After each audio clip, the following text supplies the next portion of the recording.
Wholesale Hotline. I'm Brent Daniels. I'm Jamil Damji. And I'm Jerry Norton. And I'm Morby. Every week we bring you the best information on real estate investing. Be sure to participate in the comments. And subscribe. Enjoy the show!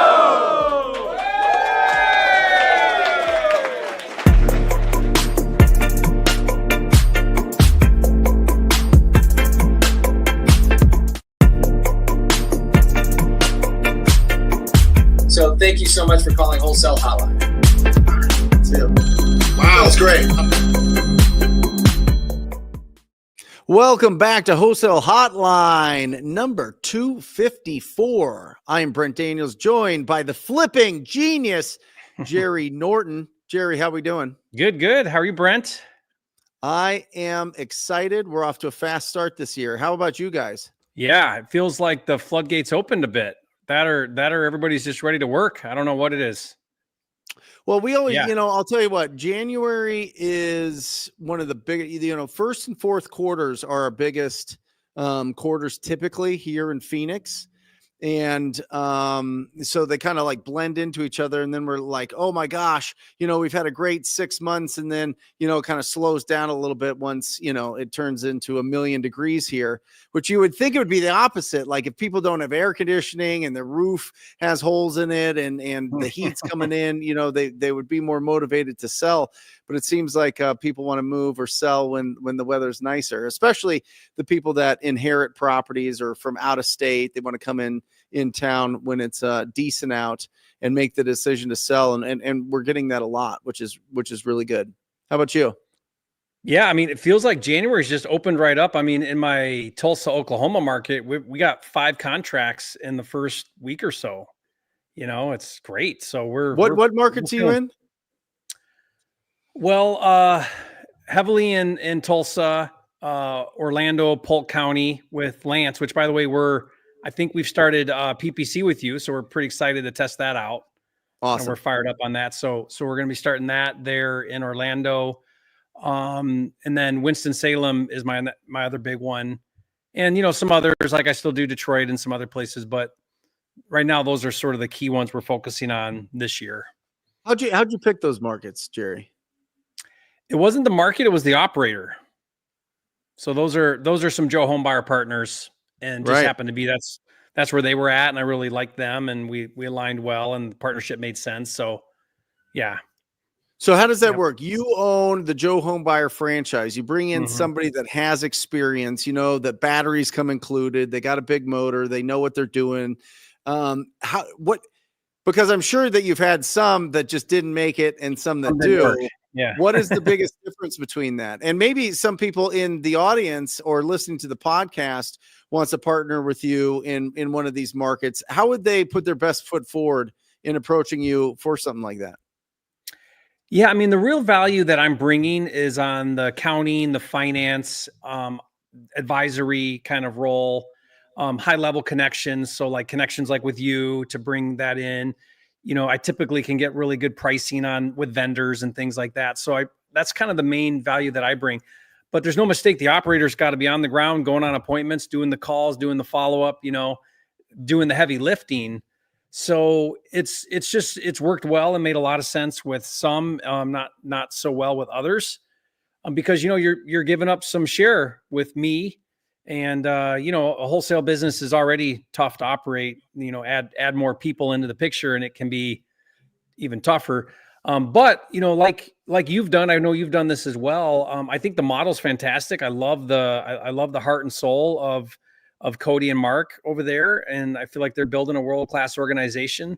And so it may not be a good fit necessarily for me to partner with you in your market, but if you're already operating, like if you're a solo operator, maybe doing a couple transactions a month, they may be a really good fit to go to that next level, because the model is very much focused on building a business, building a team, getting your marketing channels dialed in, and so they bring that operational side really well, I think. Yep. So, and again, I know you've referred some of your students that would make a good fit there, and they've signed up, and I try to do the same thing. So we're checking out. I was the third franchise, and I bought it because I saw, and Jerry, you know, we had this mastermind here called the Go Giver that we would go to Dave and Buster's every single month, and we'd get together, and it was Pace, and it was Jamil, and it was Cody Sperber, and it was you, and it was me, and it was, I mean, so many incredible, the Batch guys before even Batch was born. You know, Jesse and Evo and Steve Trang and just everybody, right? I mean, and we would get together, and we were in there would be some guys that we didn't really recognize, but they would own home investor franchises. Right. And Home Investors is the We Buy Ugly Houses. And I was like, so, and Pace owned a franchise, and he sold it for a ton more than he bought it for. And I always thought that was very interesting that you buy, there's only a certain amount of franchises in certain markets. And once they get big, then it's an asset, right? It's an asset that you can trade and sell. And it depends on how big of a brand that you build it in that market. And so I thought that was really cool, as opposed to, mine was Offer Arizona, right? I was just Offer Arizona, and I thought Joe Homebuyer would be a great franchise to own, which is really cool. So got in there, and that's been really fun. We should bring those guys on. Listen, I want to go through some thoughts here. And I went through this on my Wednesday show, but I wanted to kind of crack open our show, and hopefully this inspires some people to ask some questions. It inspires people to keep the focus on income producing activities and the fact that, you know, lead generation solves all problems in this business, right?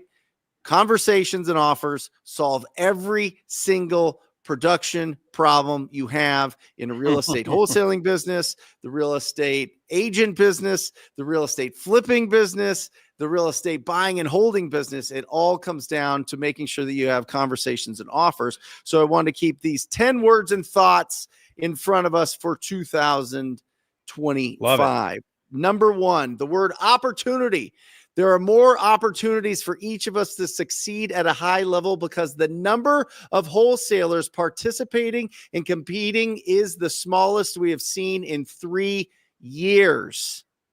3 years, Jerry. You go to Google Trends, you type in Google Trends, and you type in wholesale real estate. You will see the tippity top peak of people interested in wholesaling real estate was December 2020. Since then, it has gone down 70%, 67% technically, but it was down to 22% of the search volume in December 2024.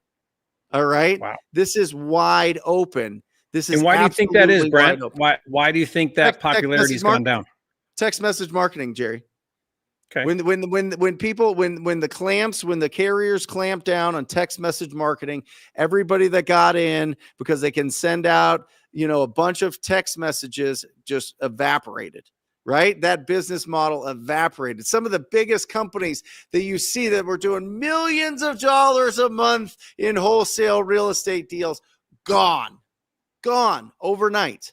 And that's what happens when you only have one leg to your stool. That's it. How much do you think, I mean? Brent, how much do you think, regulation, and let's call it perception, wholesaling as a model, the perception in the marketplace? Do you think that's played a role in that? I think regulation on some, but whenever I'm coaching somebody, Jerry, whenever anybody comes into the Rhino Tribe, that the conversation is not, oh, I can't, I didn't think that I could do this. The question is, where should I do it? I live in Illinois. I don't have a real estate license. How do I do it? I live in South Carolina. I can't wholesale there. Where can I do it? So there's so many options to be able to do this business with just a phone and a computer, right? That I don't think that it's done as much damage as the fact that the carriers started blocking text message marketing, and then the lawsuits around text message marketing really started taking off, and that all of those platforms, look at all of those platforms, really, really, really, really restricted how much you can send out, and people had to build real skills, Jerry. That's really the bottom line is when you took away text blasting, which was so cheap and so easy and very effective for the cost, you take that away. Now you're back to fundamentals where you have to have like quality conversations with people. And I think what it did is it just introduced this idea that you're going to have to work a little bit to do the business, which then decreased, I think, some of the sizzle of wholesaling for a lot of people. Yep. Right. Yep. And then each day be looking for potential opportunities to build your business, but be careful of many of the magic tools, quote unquote, that are being offered. And that's the truth. Like there's like AI and all this other things. If you talk to a TCPA attorney and tell them, hey, I'm going to AI text blast every real estate agent because it's a commercial number, they'll tell you you're about to be sued. Yeah. You can't do it. You can't do it, let alone homeowners. You know what I mean? And so don't look for the magic tools. Just look to have really good quality conversations on a daily basis, and you cannot lose. And build it like this is something that we talk about, Jerry. Everything multiplied by 0 is 0. Okay. You can have 10 million times 50,000 times 2 trillion times 0 is 0. If all of a sudden you're building your whole business on like what we saw with text message marketing, and then it disappears, your business goes to 0. If you don't do business the right way and you end up in trouble, it goes to 0. So build it on really great foundations. It's the principles that we've talked about over and over and over again on our YouTube channels, on the podcasts. Is it easy? No. Is it simple? Absolutely.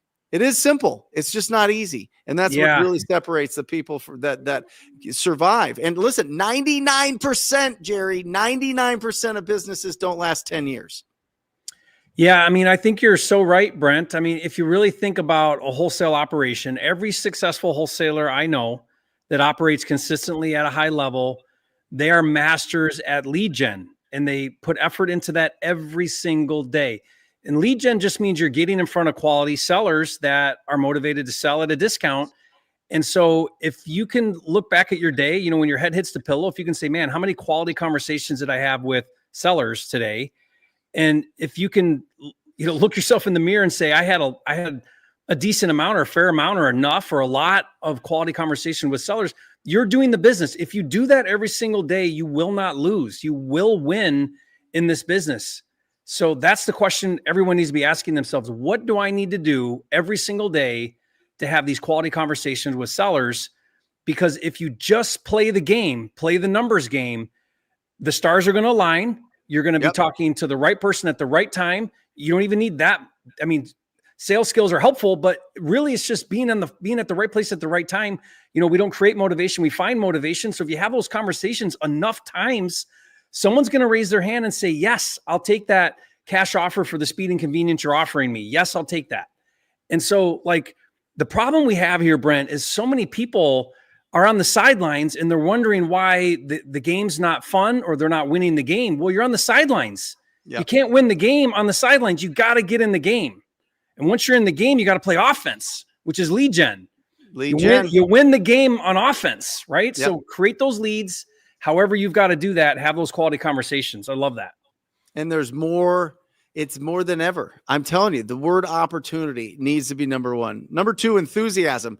We must raise our level of enthusiasm for this business to a minimum of 8 out of 10 daily. The best way to do this is to fall in love with this business. Real estate is ever changing. We can't control the market, but we can control our emotions. Powerful. Right? Mm-hmm. In Theo, the life force coming out, that's the Latin part of enthusiasm, and it is the absolute truth. It is a magnet.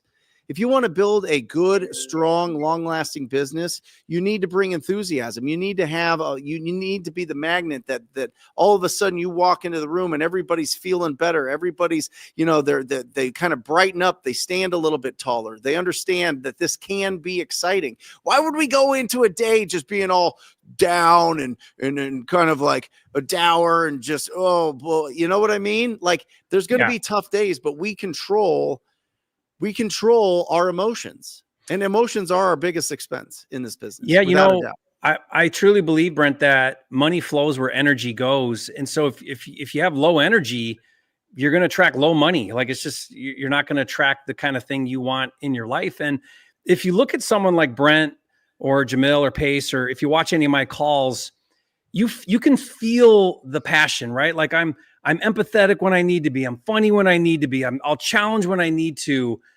But you can see and feel that I'm there. I'm connecting, and I'm loving the process. It's not a drag. It's not, oh my gosh, I got to call somebody else. If you're feeling that way and you're bringing that energy, it's going to come across, and you're going to detract the quality client you're looking for, right? And if you have a team and you're not on the phones, or you don't like the phones, or you have a negative perception of the phones, you're transmitting that to your team, and they're going to feel the same way. You've got to bring that energy to having these conversations with sellers, and it'll be amazing, that enthusiasm. It's interesting. I watched this. There was like a HBO Sports thing, and it had Nick Saban and Bill Belichick, and they were talking about their favorite players. And they were talking about the players that did the best, that were just absolute superstars, whether they were at Alabama or the Patriots. And they said the number one commonality was they loved practice. They loved practice. They loved it. They felt they had enthusiasm for all of the grinding and all of the drilling and all of the camaraderie and all of the doing it over and over and over and over. And then they got to perform it every single weekend. And it's the truth. I'm coaching these kids that are 7, 8 years old, and you see the kids that really love practice and the kids that are just kind of screwing around or whatever else. The kids that love practice are the ones, scoring the touchdowns and the goals and running, circles around the other kids. And it's the absolute fact. So fall in love with the process. Market statistics. You become a market expert when you can share with the potential seller and buyer what's going on and what's taking place in the market. You're creating value when you can express a strong knowledge of the market, months of inventory, comparable sales, financing options, and a thorough understanding of the probate and foreclosure processes are essential. You got to become an expert in your market. Brent, I call this investing in your market. So many people, they don't want to take the time to learn their neighborhoods, learn their values, learn the trends, what's working, what's not working, what the buyers want, what they don't want. I mean, guys, the better you know your market and the more of a market expert you are, then the easier all of this comes. It's easier to put deals together. It's easier to sell deals to buyers. The whole thing just becomes so much better when you invest in learning your market. Like I tell Brent, I have this exercise I tell people, take a list of 6 months worth of sold homes in an area. Take a town or a zip code, whatever, and print it off. And you're going to have hundreds of properties, maybe thousands of properties. Yep. Put them in your maps or jump in your car and drive every single one of them. And you drive it, you pull up to the front of the house, you pull out that sheet, you look, okay, it sold for this. It took this many days on market. This, here's the description. I'm looking at it. I'm making a mental connection. Why did this house sell for that price? What can I gather here? What can I understand? Okay, I see I'm in this neighborhood. This neighborhood changed from that neighborhood. Across the street over there, oh, there's a school district that play. Why don't you invest in your own market to become an expert at this game? If you're unsure what you could sell a deal for, you're not going to do as much lead generation. You're not going to go out every single day and try to find somebody that wants to buy and sell a house because you're just not confident about the numbers.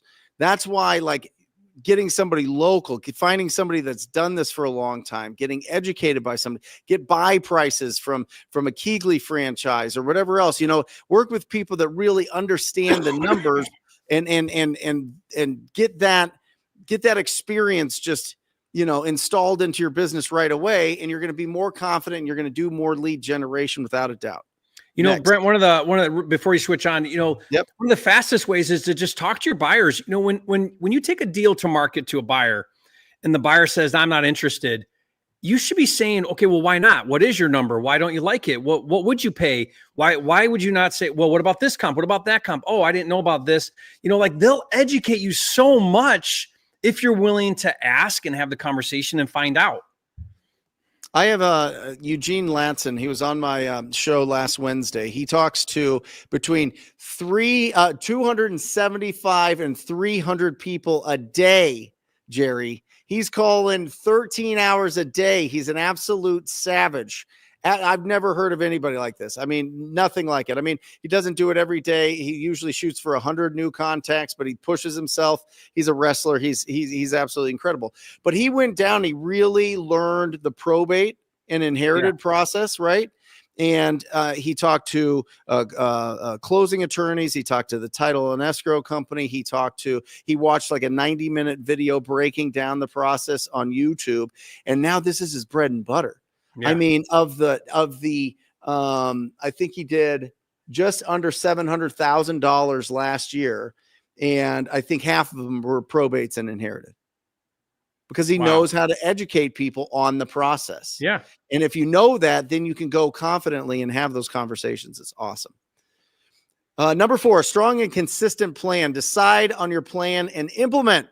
How are you going to generate leads in 2025? Direct to seller.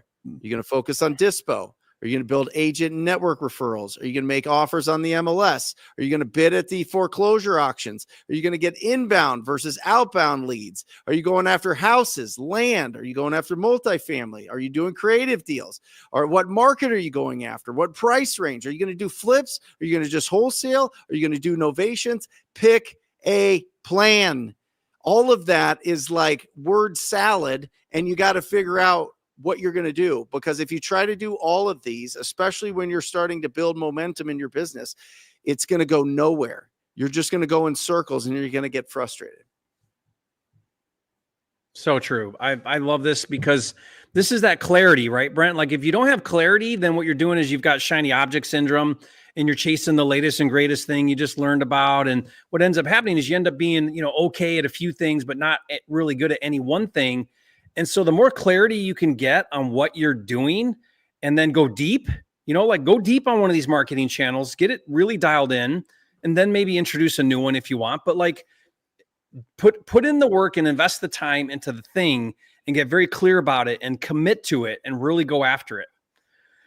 Love it, guys. By the way, I am starring your questions. We're going to get to them after this. We're just warming up here. So make sure that you put your questions in the chat, and we'll get to it. I know we've got some PPC questions. We've got some great questions going on here. We'll get to them. Number 5, professionalism. Look, act, and speak in a professional manner. Understand the regulations in your market and discover the hidden opportunities. Guys, nobody is keeping you more updated on certain regulations in certain areas like Jerry. What is it? Wholesaleregulations.com? Yep, that's it. Wholesaleregulations.com. It's a breakdown of everything there. Look for the opportunities there, but also answer your phone, respond to text messages quickly, respond to DMs quickly, respond to your title and escrow officer quickly. Like, all of these things add to your level of professionalism. And the more professional that you are, the more people are going to want to do business with you. And it's not just the buyers and sellers. It's all the people that are involved in the transaction. If you really look at how many people get paid in a real estate transaction, it is incredible. And you need to be the pinnacle of that professionalism, because you're the one that is putting this all together. You are the source. Yeah, Brent, can I read you a text I got today? This is from Hayden Albert. I don't know if you know him. He's a big wholesaler in South Carolina. And, we've texted a few times, and he said to me, I've seen so many people leave South Carolina. This is because of regulation. Yep. My marketing costs have gone down significantly. We're snatching up a much larger percentage of the market now.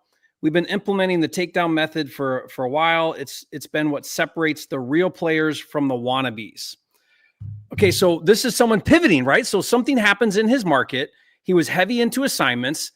Regulation comes in, and what is he doing? Is he quitting? Is he leaving? Is he giving up? No, he's pivoting. He's just pivoting.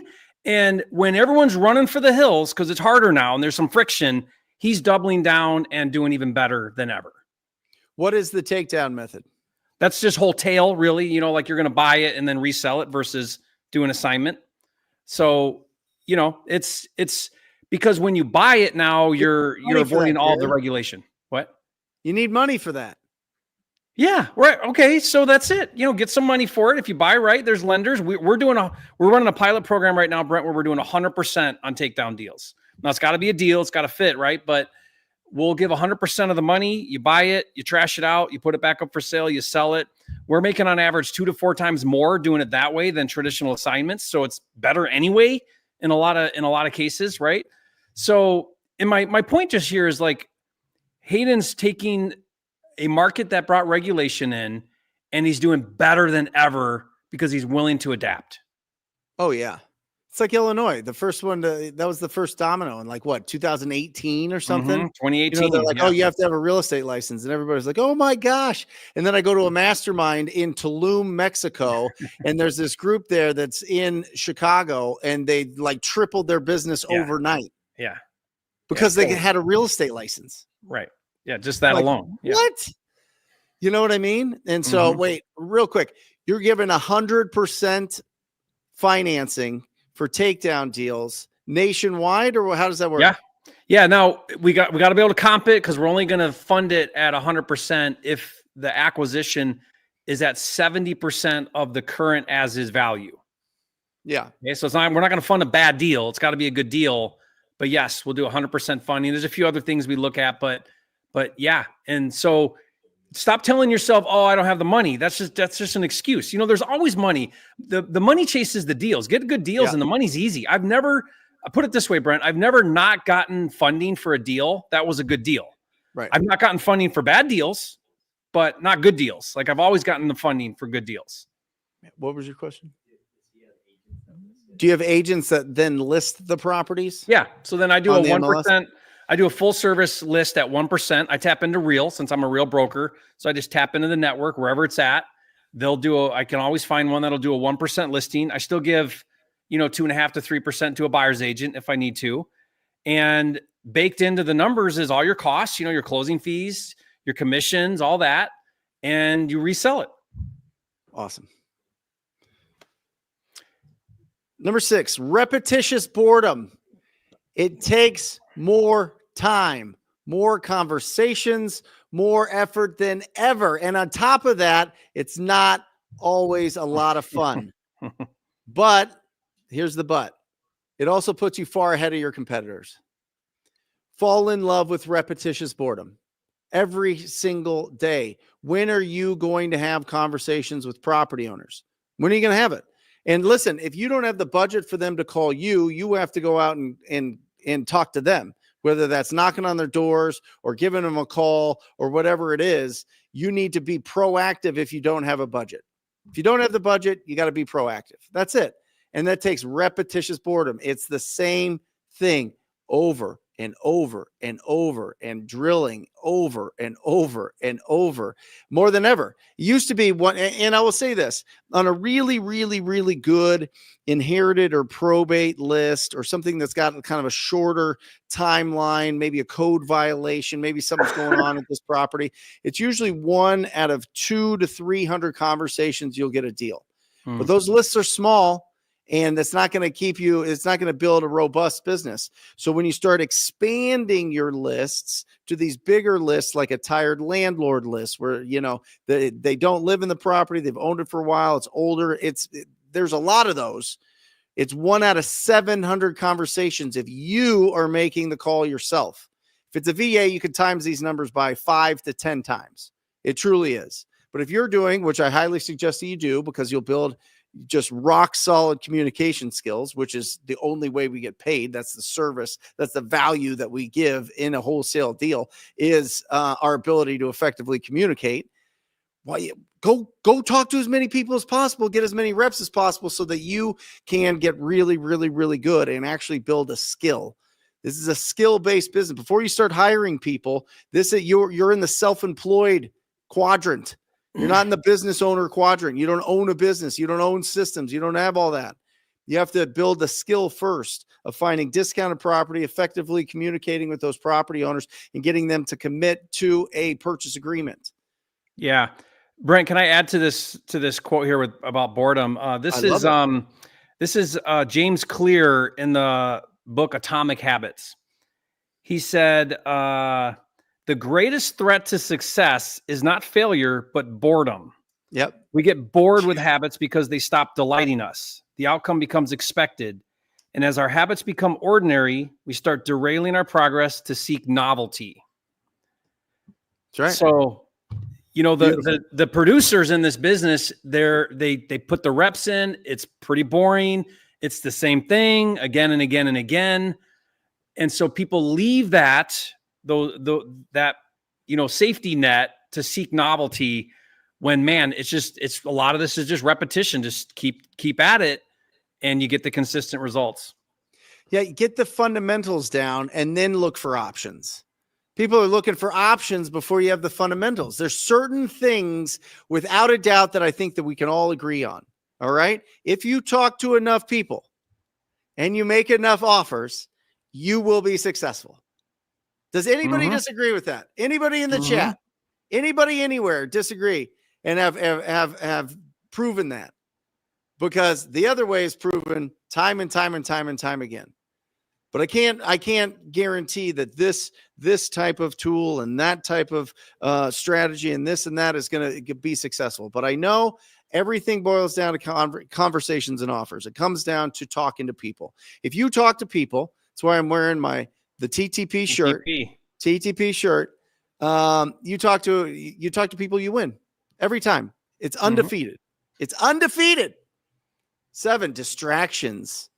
Ask yourself, what distractions are getting in the way and what distractions do I allow to keep my business from moving forward?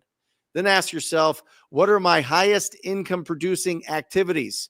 Just do those, remove the rest.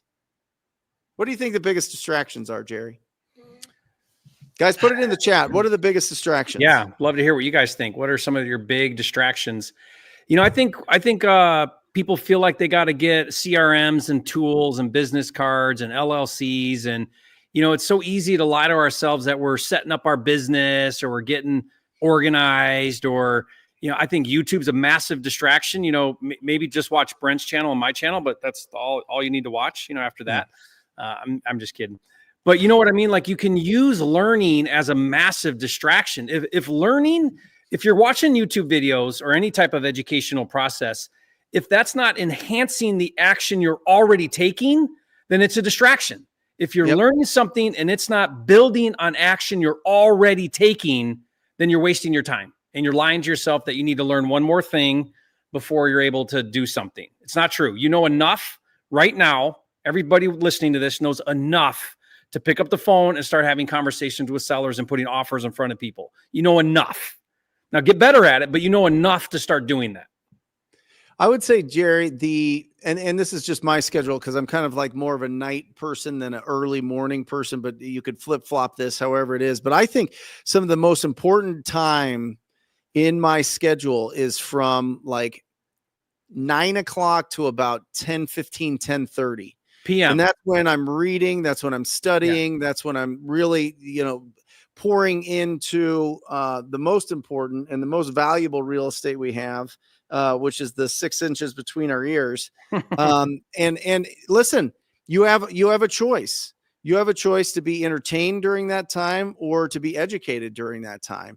And I'm telling you, the people that I see that are super focused on personal development, on continuously educating themselves and sharpening their skills and putting really good stuff in. Remember, books and really good podcasts and really good YouTube instruction, that is the plunger that plunges out all the crap that we are thrown at us all day long, right? It really is. And if you imagine, this is what I imagine, Jerry, when I'm reading a great Earl Nightingale book, you're right, or a great Bob Berg or something like that. I imagine them like presenting it to me. Right. I imagine them just sitting there and we're going through and they're just pouring in all of these ideas, almost like I'm at a seminar or I'm just sitting in their office or whatever else. Right. And it makes it more exciting. It makes it more like I'm focused more on it. And I've always got a highlighter, always have a highlighter, and I'm going through it and I'm dog-earing the great pages. I'm starring certain things and I'm just trying to really, keep all of the positivity as much as possible. Plunge it all out, go to bed, wake up, crush the day. You know what I mean? When is your time, Jerry? Because you prepare like more than anybody. I mean, your YouTube is so clean and so professional and so well thought out. And that's not just you going, oh, this is my experiences. This is you also like educating yourself on a regular basis. Yeah, I mean, I try to be a perpetual learner. I like you, before bed, I have to do some reading time. And I think you've got to be reading at least 15 pages a day, every single day, without fail, no matter what. Find that time. I like to do it right before bed. I like to do some of that me time, gym time, where I clear my head and get the endorphins going. I like to do that in the morning. But throughout the day, Brent, like you said, I live in my notes on my iPhone. I'm constantly jotting down ideas that come to me, things I'm learning, ways I can implement new things. And it's like my action sheet. It's just the simple notes app in the iPhone. Yeah. But I'm always using that as a tool to take something and act on it in the moment, in the day, so that I'm constantly pushing myself to new levels. Love it. What time of day do you do it? Sorry, I was looking at the comments. So my reading time is like you. It's right before bed. So 10:30, Yeah. But then I try to get up in the morning, and I like to own my mornings. I don't actually start working usually till around 10 a.m., sometimes later. So that whole and I get up fairly early because I've got kids that are up early, whether I want to get up or not. So, I'm East Coast, and sometimes Puerto Rico, it's another hour even further. So the rest of the world's not even up yet. Yep. So I try to have that concentrated time in the morning because things don't get hectic yet, and that's where I focus on my relationship with my wife. And I try to fit a lot in during that time. Mm-hmm. But, the point is you guys got to find that time, and you got to really dedicate to make that the time for you to really enhance your skills before you get into the grind of the day. But once you like sink your teeth into like a really good topic or a really good thought or a really good leader that you just, it's like you're excited for that time. You know what I mean? Yeah. I'm like, oh man, I got to go to the Suns game tonight. I got to, I'm going to miss out on this, time, or, oh, I've got this thing or that thing. And I miss it on some level. You know what I mean? Just sitting there. Yeah. Good book, comfy chair, highlighter, freaking my Stanley filled with just ice cold water after just doing 25 minutes in the sauna. Come on. Yeah, that's great. Does life get better? No, that's great. I'll tell you what, this is awesome. Number 8, work ethic. Understanding the difference between the strength of a productive schedule and following that schedule versus being caught up in busy time, which does not bring deals to you. It keeps you away from attracting more deals. Work ethic is understanding the difference between the strength of a productive schedule and following that schedule. Guys, we make this up. What is the perfect schedule? What is the perfect schedule that you want? You ever do that exercise, Jerry? You ever go to like a seminar or like a mastermind? They're like, okay, close your eyes. I want you to envision the perfect day, right? How does it start? What happens? What are you doing? What happens next? What do you do for lunch? What are you eating? Who are you hanging out with? All these things, right? And it's an awesome exercise, but we don't deserve that until we build that. You know what I mean? Yeah. Like, I mean, I guess you could live out in the middle of nowhere and live very, frugally and not have to, produce a lot. But I said this on my show last week, and I truly believe it. Everybody watching this, everybody that listens to this, everybody that participates in the show Monday after Monday after Monday or listens to it, we're built different. We have different brains. We just do. We want more. We expect more out of life. We want to challenge ourselves. We don't want to always be comfortable. We get itchy when we're too comfortable. You know what I mean? I don't know why. We're just born that way. It's something in our brain. That's just, we're freaks. Welcome to the freak show, everybody. We're all freaks. You know what I mean? And so we need to have that outlet. We need to have that. So are you building a schedule as you're looking at 2025?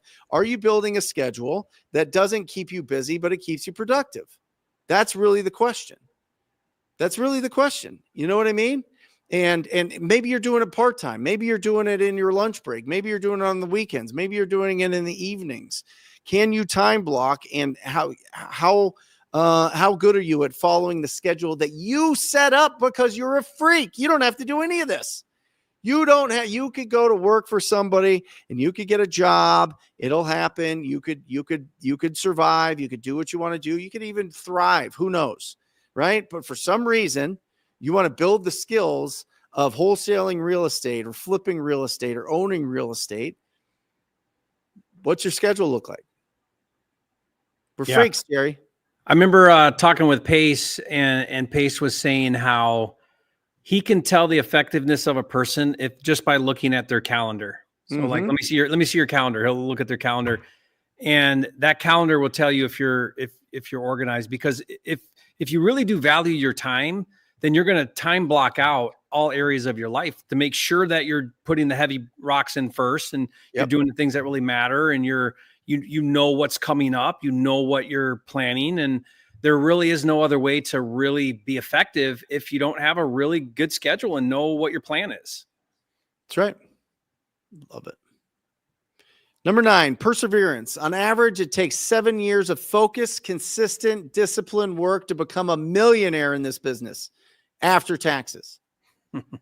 Remember, guys, you have a business partner, okay? You absolutely have a business partner, and it's called the U.S. government. The IRS. It's called, that's the rent that we pay to live in this country, right? That is, what keeps our society running. All right.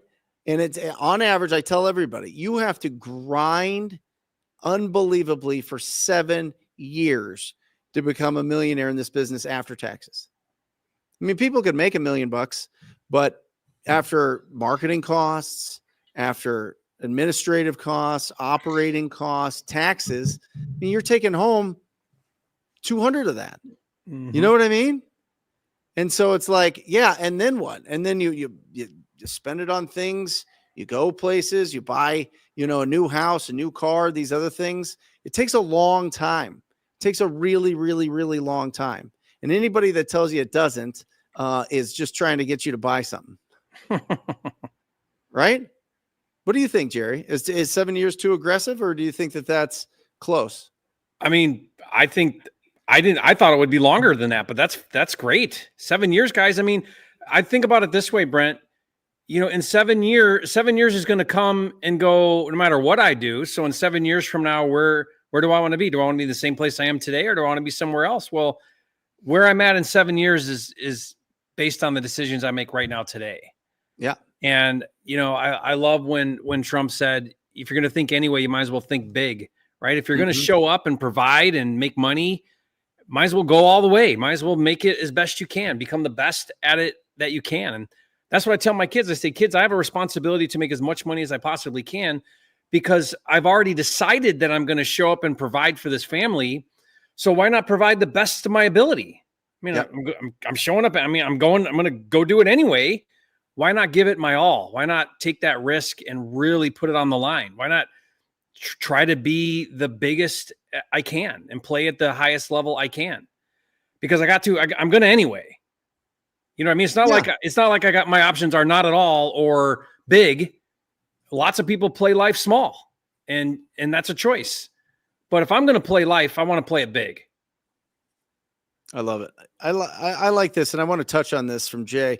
Taxes, if you are smart, then you know how to have zero tax liability. Zero. Yeah, you have to buy 8 times your income every single year in real estate to pay no taxes. And by the way, they're going to audit you. Oh, they're going to audit you. And if you do advanced appreciation, you have to keep that property for that whole time, over 20 years. If you sell it, you owe it back. It's called recapture, guys. It's called recapture. It's called recapture. And listen, you absolutely can. Pace is a beautiful, shining example of what you can do by buying a lot of real estate. He's the only one that I know that's done that out of all of these gurus. Truly. We have a lot of masterminds. There's one guy that is not paying taxes. It's the truth. I mean, don't guys, do not do this business, buy real estate because you think you're going to not pay taxes. Yes, it's a benefit, but you better have a lot more reasons to buy real estate than just not paying taxes. That is the last one. The very last. Talk to a really good CPA. Talk to a tax attorney. Talk to a tax attorney and ask him about owning real estate and not paying taxes. Yeah. Watch how that conversation goes. Okay. You have to own you have to buy 8 times your current income every single year to not pay it. Yeah. You do. And it's fractional, and it depends on how you depreciate it. And I mean, this could be turned into a real debate, so we'll keep it short. But Brent, owning assets to offset tax liability is one strategy, but where most people don't understand this until they're neck deep is that owning assets is only a value if you can manage those assets well. Oh yeah. So a lot of effort goes into asset management to do that effectively. Otherwise, all you did was finance your taxes because you have assets that bleed every month. That's right. A lot of people do that. A lot of people will buy the asset. I know I have a friend who, when the jet was at the super depreciation, so you could write off the entire purchase of the jet. Yeah. He owed $5 million. So he bought a jet. Instead of paying Uncle Sam, he bought a jet. Sounds great, right? Yep. The jet cost him $300,000 a year to maintain. And he hates it. His wife won't fly in it because it's uncomfortable. It sits in the hangar and it costs him $300,000 a year. So I said to him, so in other words, you financed your tax bill. You didn't actually offset it. And he's like, yeah, that's a good way to look at it. Yep. Because now you own an asset. You got to take care of the asset, right? So people misunderstand that owning assets isn't just this thing. It's an entire operation to own those assets and manage them well. Yep.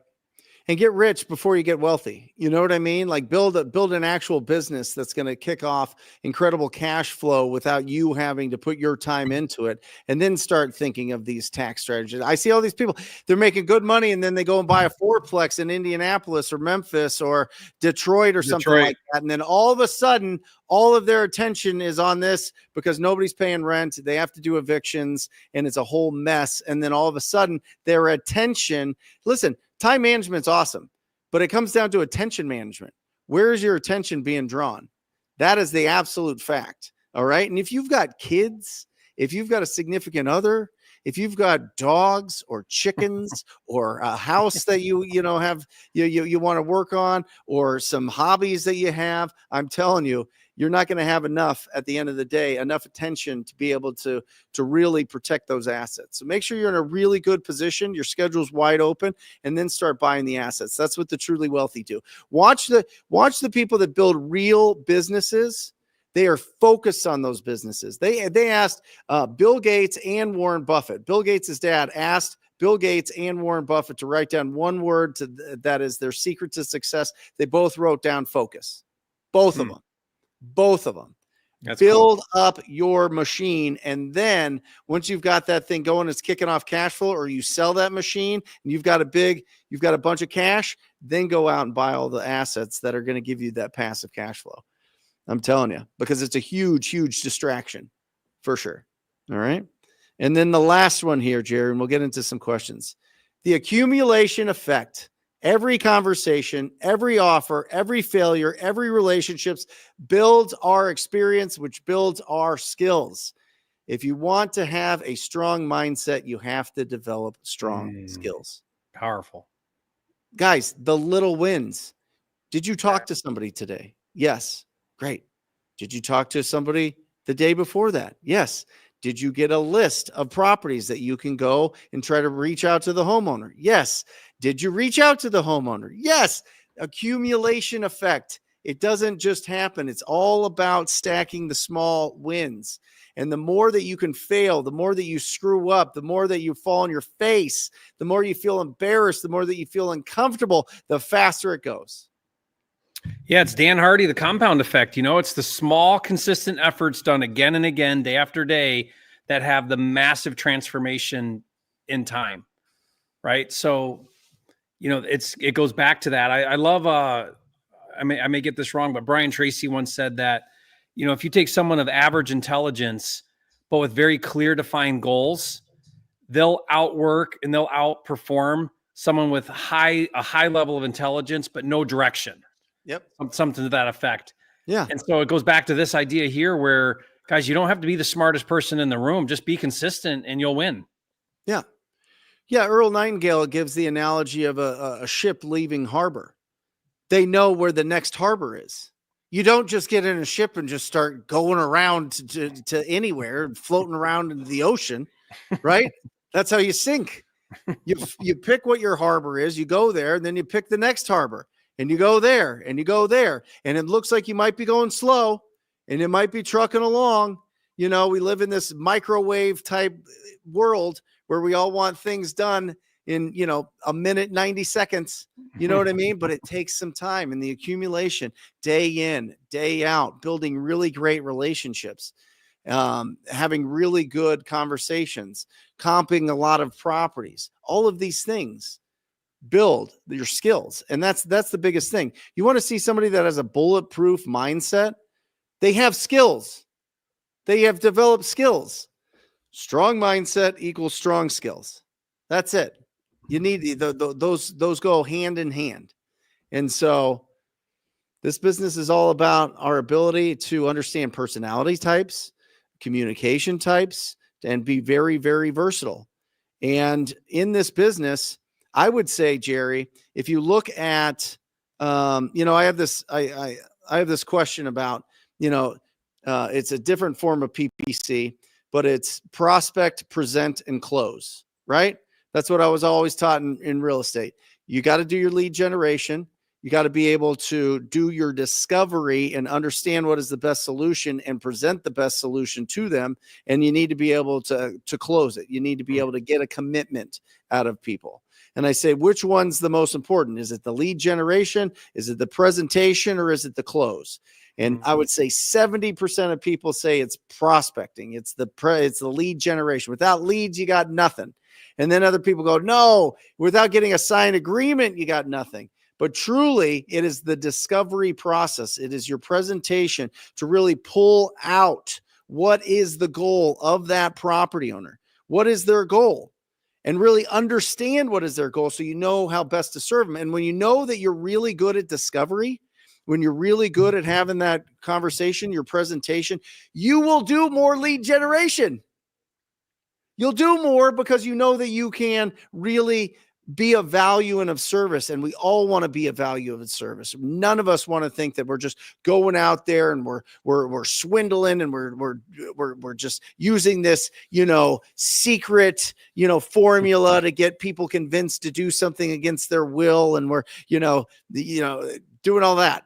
No, we want to feel of value because we're actually listening to what they want and we're trying to match up the solutions to what they want. Because the fact is, in real estate, if people don't want to sell their property, they're not going to sell their property. They're not going to stick around and sign. They have to sign the closing docs in front of a notary at the end of this thing. Okay? You're not going to bring them in there and make them do it. Right? They're going to do it because they volunteer to do it because that is the end of your discovery process.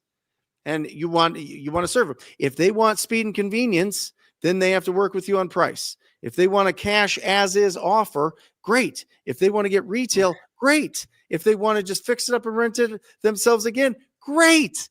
But we have to be able to do the discovery. It's the strongest skill we can build.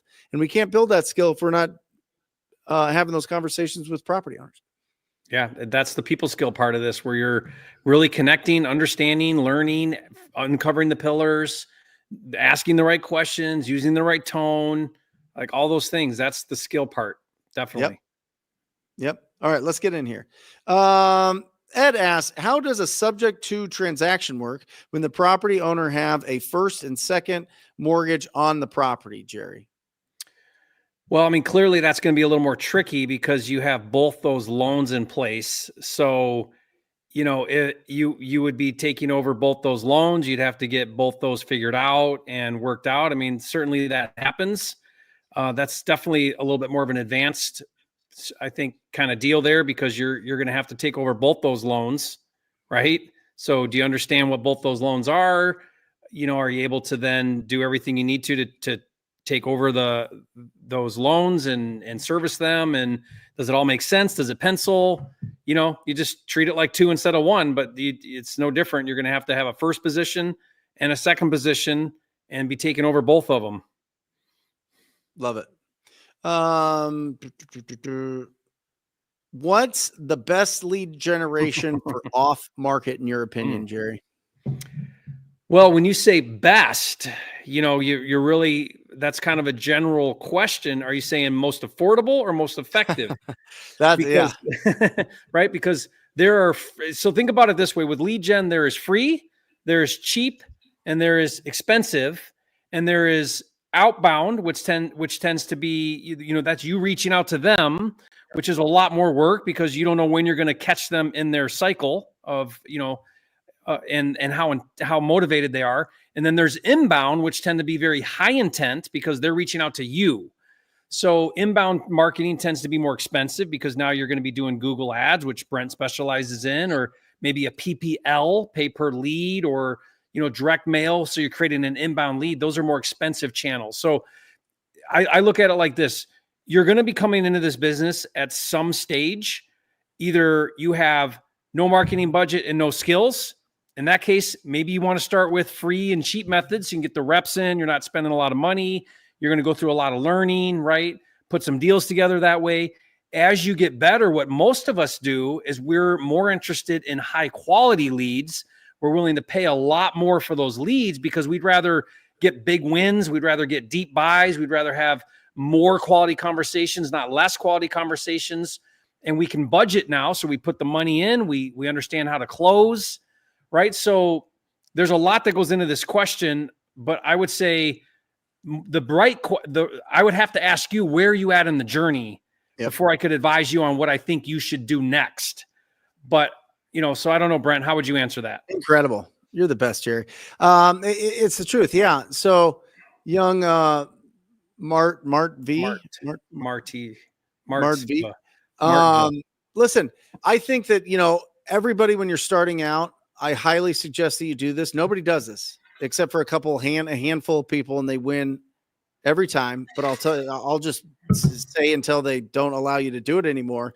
But you need to go into Facebook groups in your market that you're in. You need to type in real estate in that area. Real estate Arizona, real estate Phoenix, real estate San Antonio, real estate Texas, real estate whatever, San Jose. And you need to friend request 5,000 people. Get your friends up to 5,000 people in there. And every single day you need to post to your stories, not to your posts, not the regular posts, to your stories. I buy houses cash. Call me and put your phone number every day. This costs nothing. I am telling you, for 7 minutes in a week, for 6 hours a year, you'll make 40 grand or more. You will. It can't be that easy. It can't be that easy, Brent. That's all I got to do. If you do it every single day, Monday through Sunday, I buy houses cash. And then when people respond to you, which they inevitably will, it'll be people that want to give you money. It'll be people that want to help you do your title and escrow. It'll be agents trying to sell a deal that they're trying to unload. It'll be agents that want to go look for deals for you. It'll be all of these things. It's going to allow you to build up a really nice referral network, but you got to respond to them quickly, very, very quickly, and make sure that you're enthusiastic and get them on the phone as quick as possible so that you can have a conversation, tell them what you're looking for. Okay? Every day, I buy houses cash, DM me. I buy houses. We have a guy here, Templeton Walker, who at the height did 100 to 200 deals doing nothing but this a year. He did 100 to 200 deals a year doing nothing but send me your deals. And he'd make funny videos and he'd do funny things. You don't even have to do that. You can have a blank background every single day. You could take pictures of anything, do videos of anything, just do it. All right. But let me ask you this, Jerry. If I said to you, Jerry, you can consistently close deals, you're going to make 30,000, but it's going to cost you 10. It's going to cost you $10,000 every deal, but you'll make 30. Could you build a profitable business that way? I would do that over and over again. So how often can I do that? How much can I pour in? Right? Yeah. What's the most that I can spend 10, make 30 all day long?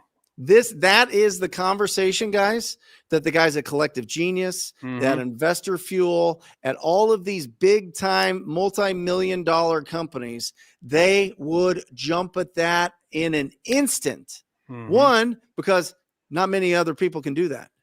Not many other people can buy those kind of conversations, right? No, many people don't have the processes to be able to take those leads and convert those leads. Many people don't have the processes or the cash buyer database to get $30,000 per deal, right?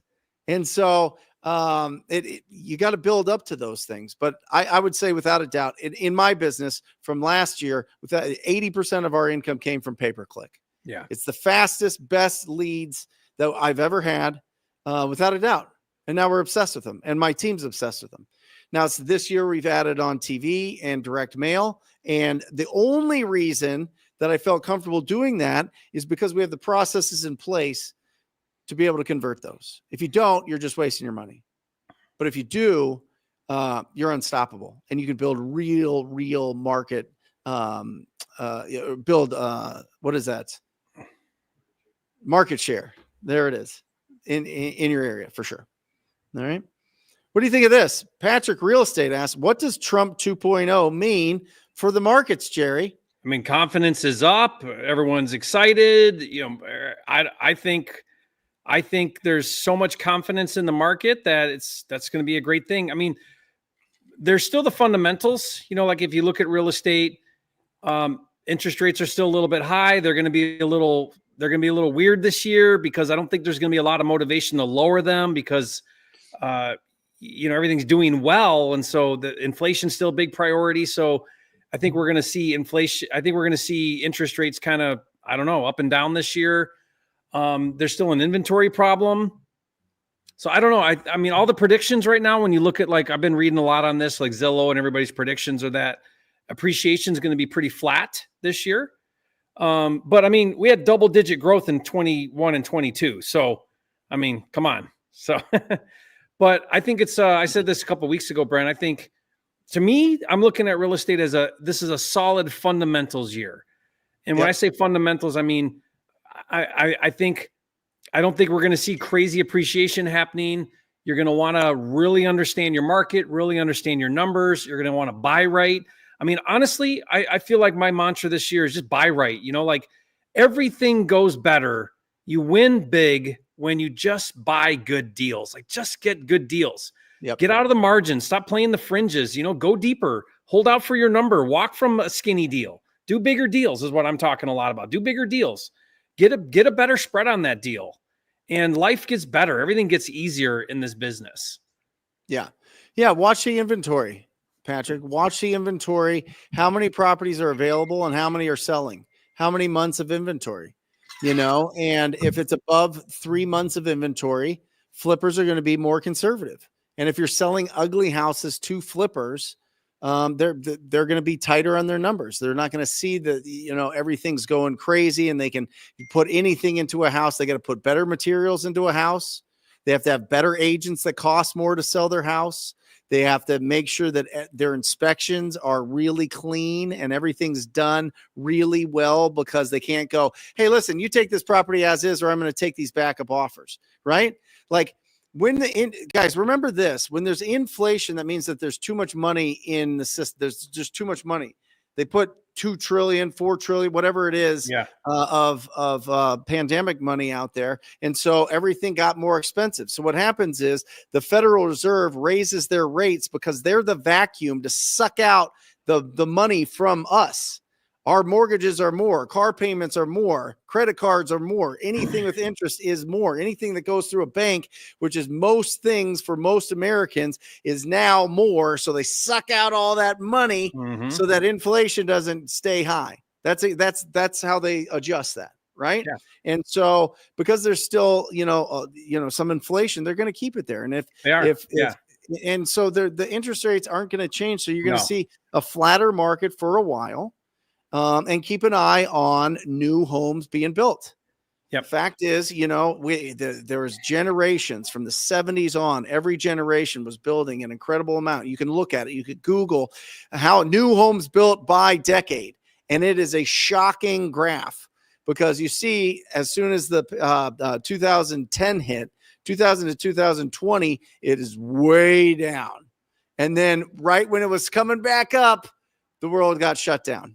Yeah. And so we're still dealing with some of that. And so, I don't think that there's going to be huge jumps, which means you got to be really, really good at understanding what your buyers are buying and what it's costing them to be able to repair and fix these houses and do it fast. They want to sell them as fast as possible. So they're going to put better stuff and have better people working for them. Barry, this question is for Jerry. I've watched your as-is formula calculation. Which type of wholesale deals do I use that calculation for? So that quick analysis is where what it is Brent, is you take the Zillow, Redfin, Realtor.com, you take their algorithm of the value they're giving a property, which is the as-is value. And then what you're going to do is you're going to take a percentage of that as your exit number, back out your wholesale fee. That's your buy price. So it's really cool because it eliminates comping for ARV, and it eliminates trying to figure out repairs in the equation. And it just really simplifies it. So for that, I mean, that's all wholesale deals. Any deal that you're looking to wholesale, that's where that calculator can be really effective and come in super handy. Because again, it's not so much a wholesale thing as it is, I'm looking at a direct to seller lead. I need to put an offer in front of that seller. How do I get to a number where I can feel pretty confident about it, knowing that I could take that to a buyer and exit that deal and make a fee, right? And so that's what that's for. It's really for any deal that you're looking to wholesale to a cash buyer. And do you, Jerry, what we're finding is we're looking at like the West Valley versus the Southwest Valley versus Central Phoenix versus, the Chandlers, the Mesas, the East Valleys. They're all different percentages. All of them are all like plus or minus like 5 to 10% in some of these areas. And what I really look at is when I'm looking at Zillow or Redfin, I use my MLS, but for everybody that doesn't have access to the MLS, I'm looking for, is there a lot of actives here? Is there a lot of opportunities here? If there's a lot active in this area, you got to be, first of all, you got to be the best house, the best looking house, and you probably got to be 5 to 10% lower than everybody else to sell the house fast, because there's too many options. Yeah. There's too many options, and that'll really affect where the buyers are looking. We have we have worked with guys for years, Jerry. They won't even touch certain areas. They're like, it's a bloodbath out there. It's a dumpster fire. I don't even want to mess around with it unless you basically give me the deal. You know what I mean? So, yeah, so true. Go ahead. Do you think sending those types of deals hurts relationships with buyers? The question is, do you think sending those types of deals hurts relationships with buyers? If you don't get feedback, if they give you feedback and you keep sending it to them, sure. But if you're adjusting your numbers based on what you're hearing, and the interesting thing is when you're really in tune with your buyers, they're going to tell you where you should be focusing your efforts. You know what I mean? Not only that, but they're going to tell you, and when you go on a appointment to lock up a deal and there's 2 or 3 other offers and they're getting super aggressive in a very slow area, you stay in front of that seller after they sign with somebody that promises them too much and then beats them up on price, and they cancel, then you go in and then you get it even lower than what they wanted. So it's really strategy when they accept, we've gotten a lot of deals where we were the second offer, the third offer, you know what I mean? And as long as somebody's not throwing a memorandum on every property and being a scumbag, then you're good. I think too, like segment your buyers list as much as you possibly can, learn your buyers buy box and don't send them stuff that they don't want to see. You're just going to burn them out, especially if they tell you, here's what, only send me this area, this type of deal. And then you send them stuff that's not in that, then they know you're not listening. They know you don't really know what they're looking for. They stop taking you serious. They stop opening your emails. It's work, but the better you understand your buyers and the more you can send them exactly what they're looking for, the better that relationship will be. Juan says, hey, Brent, for door knocking pre-foreclosures, you pull the county list, skip trace, knock them. And once you get a contract, you submit to their lender to stop the process or find a lawyer for the seller. Yeah, Juan, exactly. Listen, they don't want to foreclose. They truly don't. They truly don't want to go through that whole process typically. And so if you have a signed agreement with that seller, they will typically postpone the auction. They'll postpone it and give you the time to be able to get that closed, right? And so you just got to make sure that you're really communicating with them, sending them everything that they need for them to make the decision to postpone it. but they typically will. I mean, it's you know, they have a lot of pressure not to foreclose on properties for sure, from investors and from the government. So, yeah. Galen asks, Jerry, you being a flipper, what numbers do you see as far as price per square foot on common flips, 3-2 house under 400,000 to 500,000? Well, I mean, that's going to depend on every single market you look at, right? Because price per foot is going to vary based on the market you're in. It could be $200 a foot, it could be $100 a foot. I look at it more like, you know, do I understand value? Do I understand what's going on at the ARV level as a buyer? And I need to really understand my formula. For me personally, I really stick hard to the 70% formula. I know a lot of flippers will go 75. Some markets that are super hot go even higher than that. I don't like to go there just because if I'm going to go through the effort of buying it, hiring contractors, renovating, and all of that, borrowing, all of that, I want to win. And so I want to make sure I've got a really healthy margin. I want it so that if I screw up the deal, I still make money, not I screw up the deal and lose money. So I kind of go at it that way. And I'm willing to be picky. I'm willing to be selective. I'm willing to say no to deals that don't fit that criteria. So that's more what I'm focused on is, can I really understand the value? Do I really understand that ARV? 70% of that, I want to have a healthy budget so I can go in there and do the rehab right. And if I can buy at that number, then that's what I look for in a deal. Awesome. Sam asked, Brent, did it take you 7 years to become a millionaire after taxes? It took me a lot longer than that, Sam. I was, I started this business when I was 22, fresh out of college in 2004. And I wanted to build the next Remax. I wanted to build a brokerage. I wanted to build a next brand and thought that would be great. It'd be like investor, but it would also be real estate agent and all these other things. And I got my real estate license and started being an agent and started, working for some investors and went out on my own after a couple of years, started my own brokerage, recruited about 45 to 50 agents to work at that brokerage, had a big 7,000 square foot office that I signed an office lease on January 2008 for 10 years with a personal guarantee and no attorney involvement looking at the paperwork, and it crashed. But the interesting thing, Sam, is I always paid myself like, I'll just pay myself $5,000 a month. I'll just pay myself $6,500 a month. I'll always pay myself $7,000 a month because there was like a weird security to it. There was a weird thing. My financial thermostat wasn't big enough to be a real millionaire. You know what I mean? I think I closed this deal in like 2007 and the commission was like $30,000. And I was like, oh my gosh, yes, I'm going to put it into my bank account. I'm only going to take this amount, but I'm going to go and invest in, all sorts of, tools at the time and different, I wanted to hire people and bring them in so I didn't have to do the business anymore because I thought I was above that. And it was a huge mess. So one, keep the money.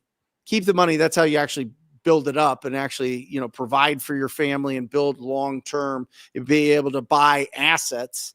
And two, I would say 99% of people in this business are not going to exit their business. This is a cash flow business. This is a lifestyle business. This is a, be able to build something that is an ATM machine for you for a while. But most people are not going to just buy it from you for a multiple. Okay. And so knowing that, I would have looked at it differently. I would have kept the money. I would have not made stupid decisions that, somebody in their, upper 20s makes. And I wouldn't have bought, I wouldn't have gotten the crazy cars. I would have kind of pushed things off further and saved more money, but I didn't have those skills, Sam. And so it took me a lot longer. But once I did have those skills, once I was able to crawl back out of that, and once I discovered what wholesaling was, I decided to keep the money. And I didn't hire anybody. For years, 6 years of just cold calling from 2011 to really 2017. All I did was just cold call and did all the deals, and gave me great discipline. And I kept all the money, and I settled debts, and I paid taxes or filed taxes too. You know, I was doing all the stuff you're supposed to do as an adult, and got out of it. And so, you know, my advice to everybody is let this be a cash machine. Keep the money. Use this equation to run your business. Income minus profit equals your expenses. Income minus the profit you want to take home to yourself and your family, and make it something gangster. Make it like $20,000 a month. Make it $30,000 a month. And that'll keep you disciplined from getting into too many expenses. People think that people are silly with like Lamborghinis and like, you know, getting into like payments on stupid stuff like boats or, you know, I don't know, whatever else, certain, you know, technologies or whatever that you spend a bunch of money on. It's really your business will suck you dry. You're going out and hiring people too early will suck you dry. Going out and spending way too much on tools that you don't need when all you need is a phone, a name and address and phone number for somebody that owns an ugly house. Keep it lean for a long time and keep that money for sure. That's what's going to help. Is there, I know this is tough to say, but is there like a certain percentage that you'd say? That like a certain percent? Yeah, I don't like percent. I like going, what do you want to take home? What scares you? Is it 40 grand to you a month? You know what I mean? Is it 80? Is it 12? Is it 15? It's different for everybody. It's different for wherever. I mean, the cost of living is much different in Phoenix and Scottsdale than it is in, you know, Albuquerque or Oklahoma. You know what I mean? It's just, it's different. You know, you make $500,000 in, you know, Kansas City. It's different than, you know, $500,000 in San Diego. You know what I mean? So it's different for everybody, but it needs to scare you. It needs to get you out of bed. It needs to be like, you know, the big, hairy, audacious goal. You know what I mean? Like, yeah. So, yeah, it took me a lot long. I screwed it all up. Hi, Jerry. I'm part of the 10K club. Is bank properties included in the program? Yes, but bank properties are not assignable. So a short sale or, you know, if it's an REO property, yeah, you cannot assign those. So, you know, you would have to either acquire it in a new LLC and then we buy the LLC, or we'd have to double close it or figure something out there. So, but certainly, yeah, if you've got a good bank property, we'll definitely look at that. Love it. Carson asks, hey, Brent and Jerry, love you guys showing up every week. What are your thoughts on the new TCPA one-to-one law coming out January 27th? How is this going to affect agent outreach and direct to seller? Yeah, Carson reached out to me. I haven't had a chance to get back to him. I mean, I'm still trying to get my head around it a little bit, Brent. I'm doing some research on that, but this is part of that, they're mandating that you get consent, right? Explicit individual consent from consumers to receive marketing calls or text. Yeah. So what's your take on it, Brent? Well, again, is when you call and ask somebody if they would consider an offer, is that considered marketing? That's the question. That's the goofy area, right? And because we're buyers, not sellers. Correct. For one. Now, is that a loophole, or is that? I mean, are they gonna? Does that matter? You know, I think that. So I'm having Eric Allen. He's incredible. He's out of Salt Lake. He's a TCPA attorney that I've ran everything by in my business and coaching since 2016. And I'm having him. I've got a bunch of I've got a mastermind for my PPC agency. My PPC clients are coming in, incredible people, and we're going to bring him on and do a Zoom with him. So I'll ask and I'll record it and I'll put it up and give everybody, you know, that's the better. I've had a lot of conversations with them. I think that from what I've taken from him, I think the big call centers that are calling for a lot of people and sending you leads, I believe that they have to disclose that they're sending you these leads once they get it in, and whether or not they do that, who knows? And if they don't, they have to get written permission for you to reach out to them if it's a company that you hire. I don't know. It's a mess. It's a mess. But I think that people just individually calling, I think that's the least of that's more policed by the people that you're calling, right? And I don't think this is going to affect agent outreach. I mean, no. And agents asking for you to call them. I mean, it's what they do. It's their business, right? It will if you're trying to use AI, Jerry. Yeah, I mean, I see it all the time on my feeds. It's like call 1,600 people in 30 seconds. That's the ad. That's the ad. Yeah, the ad's already violating the law just by telling you what they're doing. Yeah. And I'm like, oh gosh, this is just bananas. But you're like, well, you know, some people go, well, I got nothing to lose. What are they going to do? They're going to take stuff from me. I don't have anything. I don't care. Right. But it's just right. That is the mentality of like, if you don't have anything, why not? Right. You know what I mean? But you can't build a long lasting business that way. Yeah. And so you're building your foundation of your business off of one, not really building skills, and two, you know, everything times 0 is 0. Yeah, you know, people are all the time like, oh, well, I got a workaround for that. I'm like, okay, well, maybe, but a workaround is not a business model. Especially like all this regulation, they're like, well, I got a workaround. Guys, you want to build a foundational business, something that lasts. You don't want to be looking over your shoulder. Oh, did I do something? I'm sneaky. I'm trying to sneak and play under and fly under the radar. Like, what is that? That's not a business model. You know, do things the right way. Yeah, but it's sexy. God, it's so sexy. I get it. You see it on Instagram, you see it on Facebook. You're like, oh man, people are posting these checks and they're not doing anything, and it's so easy. And they've got these big companies. Oh, I'm going to learn from them. Oh, it's going to be amazing. They got this new secret thing that none of the gurus know. And they're talking about you, Jerry. Okay, they're talking about you. How dare you go out and say hard work wins? Yeah. Right? You don't need that if you have AI. AI is what the youngster, that's what the new generation's all about, Jerry. Yeah. All of this doing work stuff, no way. that is for the birds. That's for you old folks. You guys go do that. We're going to go do all this fun, you know, new tech stuff. It never lasts. It's funny, Brent. I'm in this, I was in this heavy negotiation on this project I'm doing with my hotel in Puerto Rico. And we're raising money, and there's a pretty big lender involved. Lender has a lawyer. We're going back and forth on loan docs and terms and recording, all these things. And this lawyer representing the investor just so difficult to work. Every time we turn around, like they got a whole new set of things that they want revised and all this stuff. Well, in one of the emails, he must have been in a hurry, and he sent over this email, and he didn't delete all his AI prompts.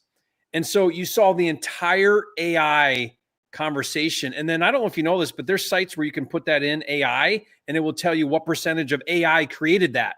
And it was like a 99.9% match. This lawyer was just putting stuff in AI, and it was spitting out, and then he would just copy and paste it over to us. And then my lawyer team is like, what in the world is going on here? What a mess. They want us to make what changes? This doesn't make any sense. And I had to reach out to this lawyer, and I said, look, you forgot to delete your AI prompts. This is 100% match that you're using AI to do this. And you can get, there's case study now where lawyers are disbarred from using AI. Like, you can't do that. Sure. And he was just being lazy, and he's just giving us these prompts from AI, and it was like a mess.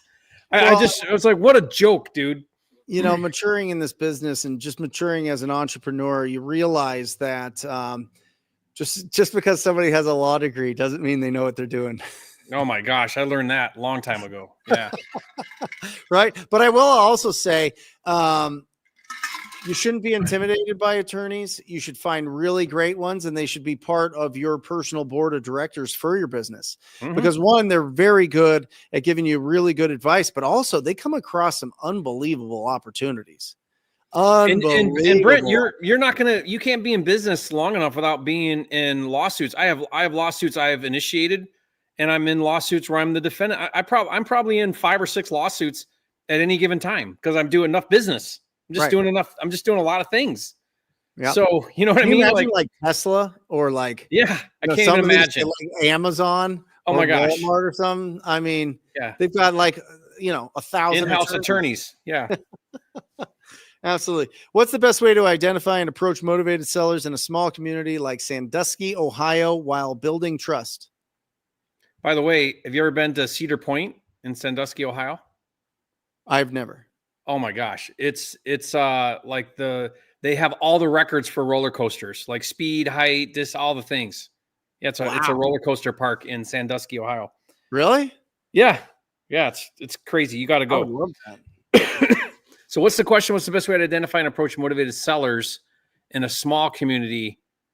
I don't know that I would approach them any different there than I would anywhere else. I don't know. What would you do anything different? Yeah, what I would do is I would start a Facebook page about the community.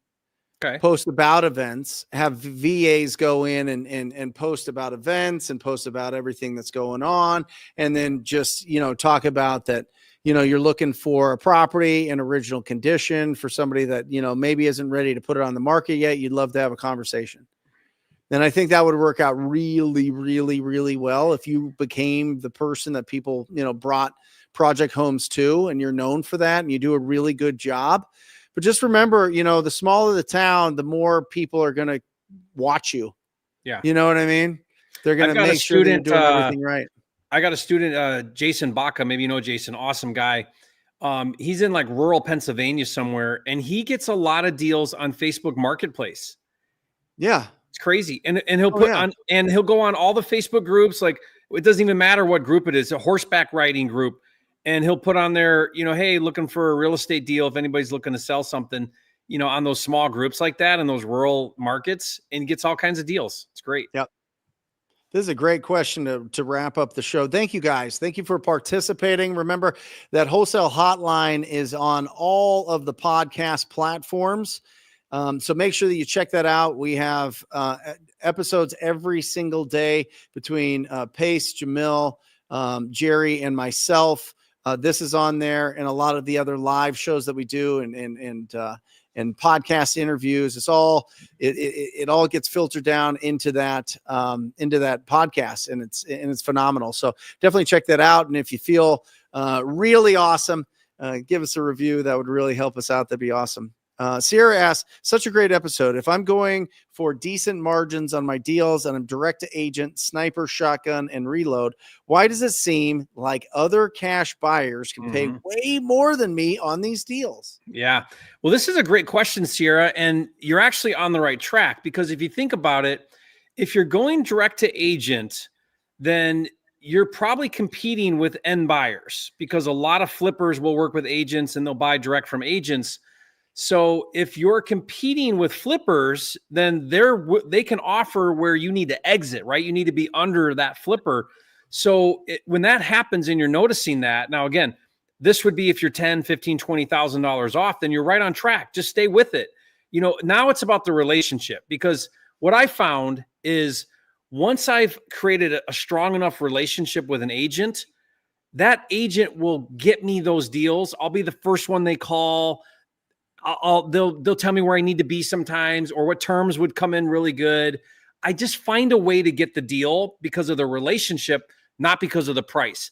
When you have no relationship, price is everything. Whatever's the best price gets the deal.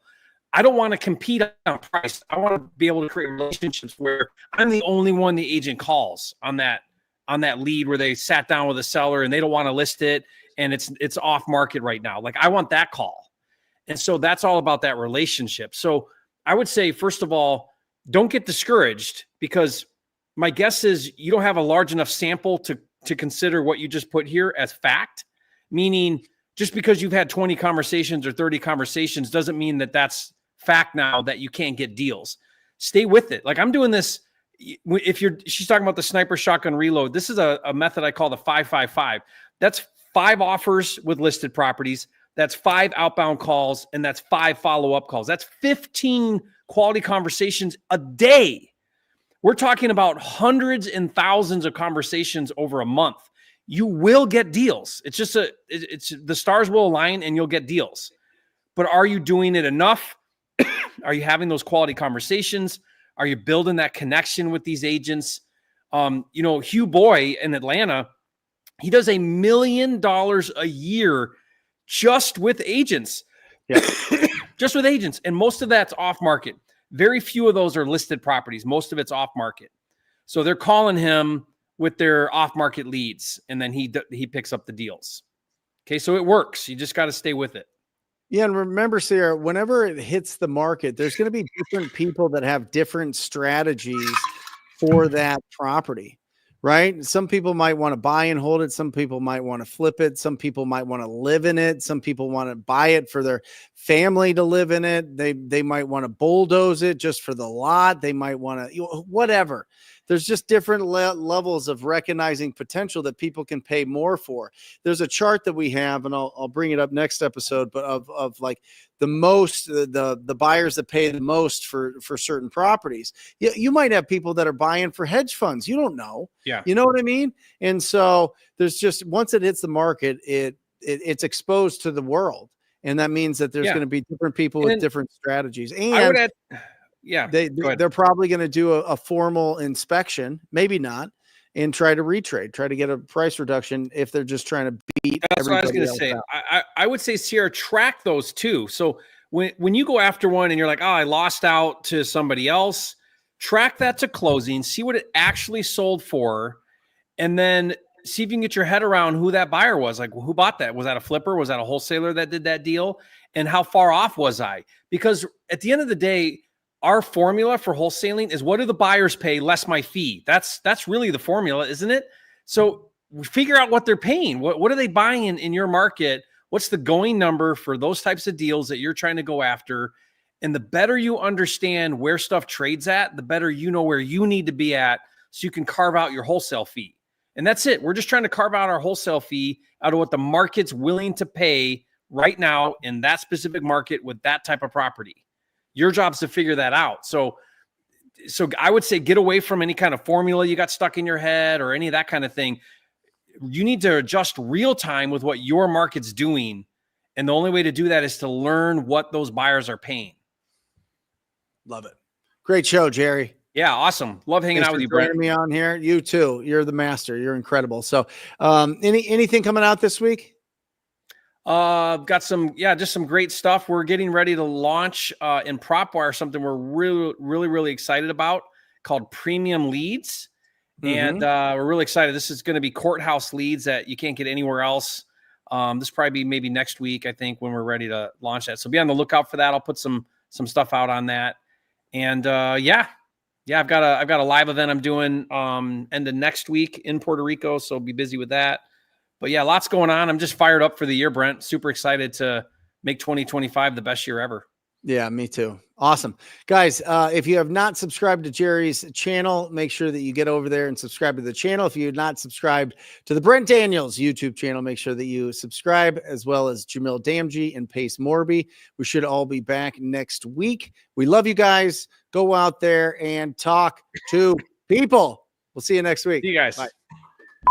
Or just say squat up. So squat up and enjoy the show. Yeah. Yeah. Okay. 1, 2, 3. So squat up and enjoy the show. What are you doing? I didn't say nothing. Why? I don't know. Okay. So squat up and enjoy the show. Cool. I think we should use the one where Jamil doesn't say anything.